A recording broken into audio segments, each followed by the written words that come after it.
Hello everybody and welcome back to the Retrogamerdiaries. In episode 1 we covered the early 80s when video games were booming in the arcades. I loved everything about arcades. I loved the arcade sounds, the dark playing areas and flashing neon lights. It was totally amazing and nothing could compare to it.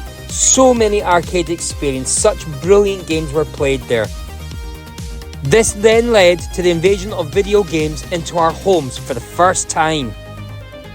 This was across both the console and home computer platforms. At last we could now play these fantastic arcade games in our living rooms and our bedrooms with our family and friends. This episode covers the rise of the consoles during the 80s video game boom, in particular the success of the Fairchild Channel F and the Atari 2600. I will continue the story in episode 3 where we will continue with the rise of the home computers. These were very exciting and magical times. The first video game consoles were produced in the early 1970s.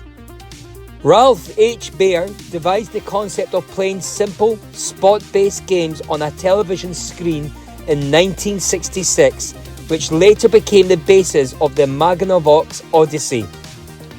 The Odyssey consists of a white, black and brown box that connects to a television set and 2 rectangular controllers attached by wires. It is capable of displaying 3 square dots and 1 line of varying height on the screen in monochrome black and white, with different behaviour for the dots depending on the game played.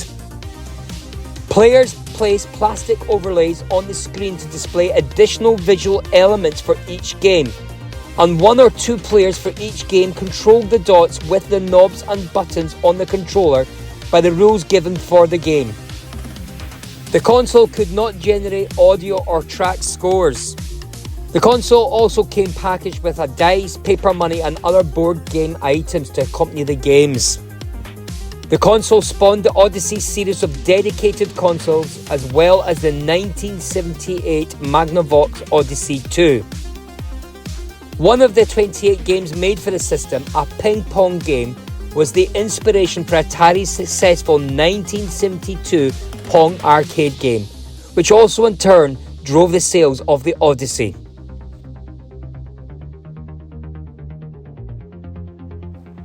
The release of the Odyssey marked the beginning of the first generation of video game consoles and was an early part of the rise of the commercial video game industry.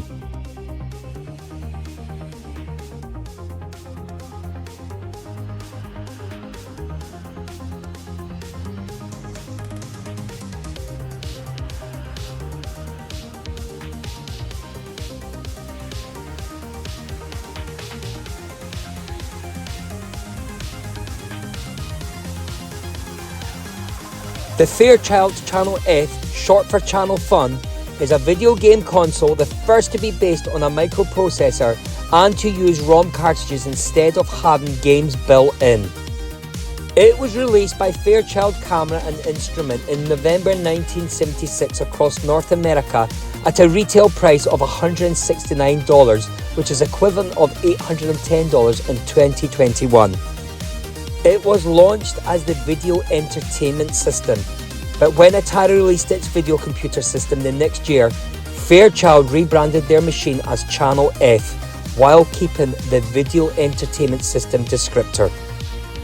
The Fairchild Channel F achieved only about 350,000 units before Fairchild sold the technology to Zircon International in 1979, trailing well behind the VCS. The system was discontinued in 1983. Anyway, let's have a look at the Fairchild games.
Okay, so that was the Fairchild Channel 5. Now we're going to go on to the Atari 2600. Ah, that's me, taking my third curtain call at the Alhambra Bradford. Sit! They loved me. Oh, sorry. I thought this was the party. This is the party. Oh. Right. Who's for Atari? What's more, it's my party. Music hall's dead, sunshine. Pac-Man, Missile Command, Super Breakout, that's where the action is. All linked up, young man? Just a moment. Right, anyone for Haunted House? You have to be fast on your feet for this, Oh, don't say that. I want to show you who's tap dancing next. Atari. Simply more fun and games. The Atari 2600 is a home video game console developed and produced by Atari. Released in September 1977, it popularized microprocessor-based hardware and games stored on swappable ROM cartridges, a format first used with the Fairchild Channel F in 1976. Atari was successful at creating arcade video games, but their development cost and limited lifespan drove the CEO Nolan Bushnell to seek a programmable home system. The Atari VCS launched in 1977 with 9 simple, low-resolution games in 2KB cartridges. The system's first killer app was the home conversion of Tato's arcade game Space Invaders in 1980. Out here we entertain ourselves at home, so we got an Atari video game. There's so many different games to play. We especially like Space Invaders, zapping those little devils from outer space. It's fun, but personally I think the whole idea of creatures from outer space is a little far-fetched.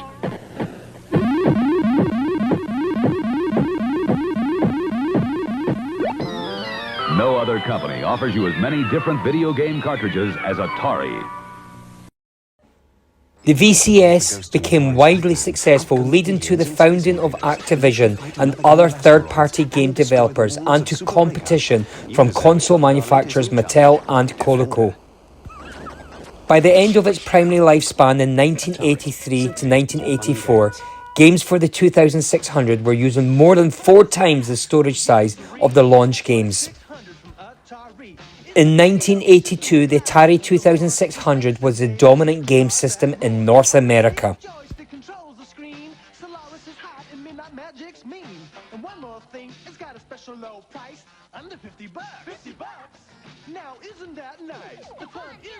Let's have a look at some of the Atari game catalogue.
stop, won't stop.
Can't stop.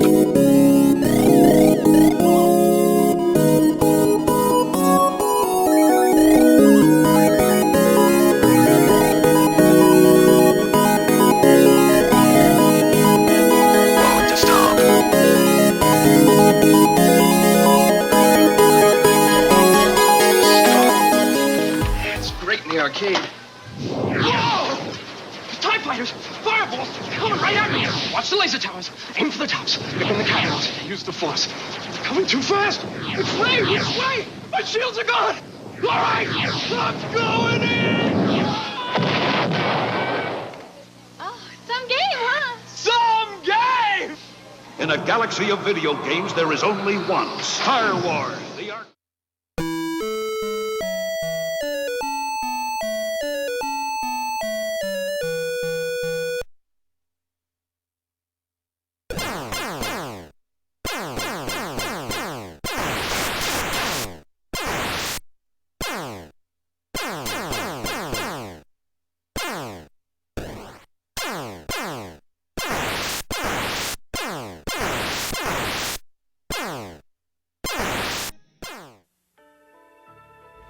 Amid competition from both new consoles and game developers, a number of poor decisions from Atari management affected the company and the industry as a whole. The most public was an extreme investment into licensed games for the 2600, including Pac-Man and E.T. Pac-Man became the system's biggest selling game, but the conversion's poor quality eroded consumer confidence in the console. E.T. was rushed to market for the holiday shopping season and was critically panned and a commercial failure. Both games and the glut of third-party shovelware were factors in ending Atari's relevance in the console market. Atari's downfall rippled through the industry, resulting in the video game crash of 1983. Warner sold Atari's home division to former Commodore CEO Jack Tramiel in 1984. In 1986, the new Atari Corporation under Tramiel released a lower-cost version of the 2600 and the backward-compatible Atari 7800. But it was Nintendo that led the recovery of the industry, with its 1985 launch of the Nintendo Entertainment System. Production of the Atari 2600 ended on January 1st, 1992, with an estimated 30 million units sold across its lifespan. As soon as I eat that power block, you guys are finished! Drop Atari Pac-Man into your Atari video computer system and you're playing the hottest game since Space Invaders, Atari Pac-Man.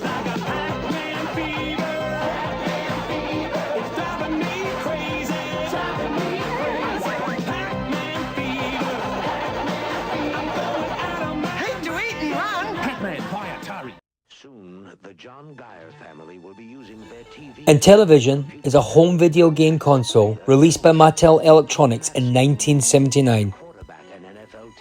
Development began in 1977, the same year as the launch of its main competitor, the Atari 2600. Mattel drove a hard and ambitious campaign against the Atari 2600. Let's have a look at some of the commercials at that time. Now this one's a little tougher. I'll try almost anything. So when Mattel Electronics asked me to compare their Intellivision games with Atari, I gave it a try. I compared Atari baseball with Intellivision and found Intellivision played much more like real baseball. Then I compared Atari football with Intellivision. Again, Intellivision played more like the real game. In my opinion, if you try them both, there's only one conclusion you can come to. Intellivision from Mattel Electronics. Not every great movie or great arcade game makes a great home video game. That's why when Mattel Electronics turned Tron into Tron Home Video Games, we made sure the excitement of Tron gameplay found its way into your home. You'll know it the moment you square off against a recognizer, if you last that long. 4 great Tron games, 2 for Intellivision, 2 for Atari 2600. From Mattel Electronics, games as good as we say they are, maybe better.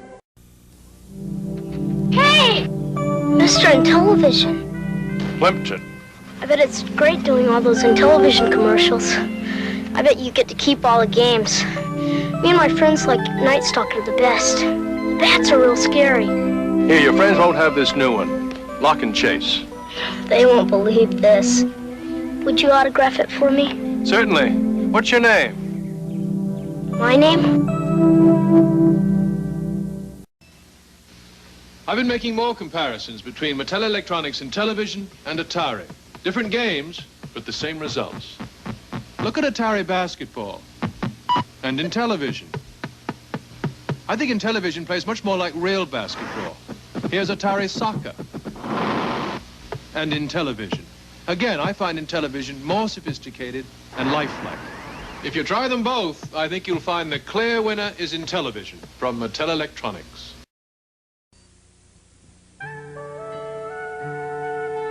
Yes? Yes? Pitfall and Stampede by Activision? Sure.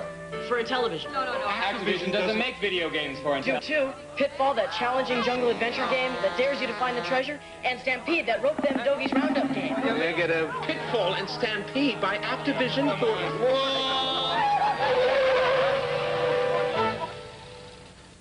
Activision. We put you in the game.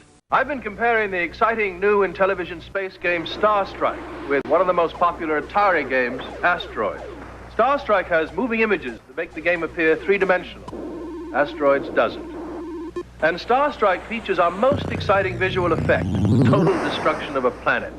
This is what the other game offers, which is why, after Star Strike, Asteroids left me rather flat.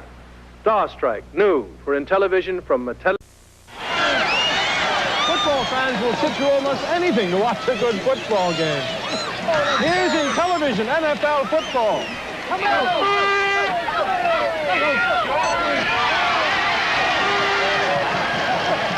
Now for Atari football.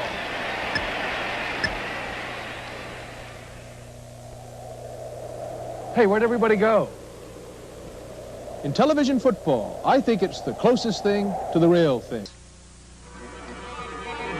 Mattel Electronics would like to... Mr. Intellivision, how come all you ever talk about are sports games? Sorry? Intellivision now has games like the arcade. I know. Rock and Chase. Absolutely. Tron Deadly Disc.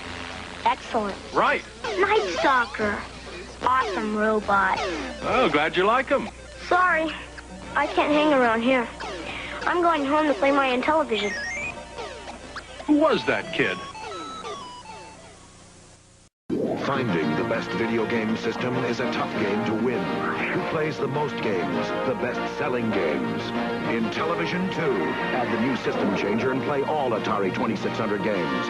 The most games, the best-selling games, like Hubert, Enduro, Burger Time.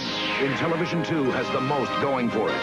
More games than Atari and Coleco. Over 430 games.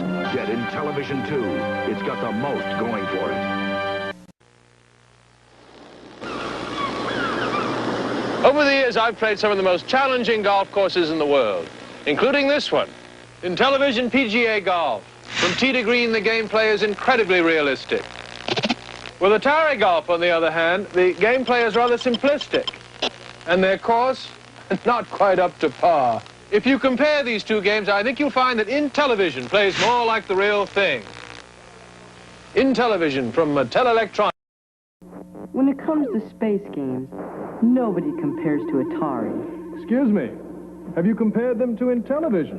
Intellivision? Sure, they've got great space games, like Intellivision Space Battle. I didn't know. And now there's Space Armada and the incredible Astro Smash. I didn't know. Here, compare for yourself. Intellivision Space Games from Mattel Electronics. Once you compare, you'll know. Here's an easy question for you. Which of these games is the closest thing to the real thing? A, Intellivision Major League Baseball. B, Atari Baseball. Here they are again, close up. A, Intellivision. B, Atari. If you thought A, Intellivision, you're absolutely correct. You see, I told you this question was easy. In 1984, Mattel sold its video game assets to a former Mattel Electronics executive and investors, eventually becoming INTV Corporation. Dear, what was his name? I think I have something that'll make your friend very happy. Intellivision 2. Game development ran from 1978 to 1990, when the Intellivision was discontinued. From 1980 to 1983, more than 3 million consoles were sold. In 2009, IGN ranked the Intellivision number 14 of the greatest video game consoles of all time. Let's have a look at some of the games.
Okay folks, those were the main consoles that were introduced during the arcade golden years. Video games were definitely becoming an addiction. My next chapter covers the rise of the home computer platform. Why buy just a video game from Atari or Intellivision? Invest in the wonder computer of the 1980s for under $300, the Commodore VIC-20. Unlike games, it has a real computer keyboard. With the Commodore VIC-20, the whole family can learn computing at home. Plays great games, too. Under $300, the wonder computer of the 1980s, the Commodore VIC-20. Coming soon, Commodore brings you Gorf, the Wonder arcade game, and Omega Race in home versions. Commodore.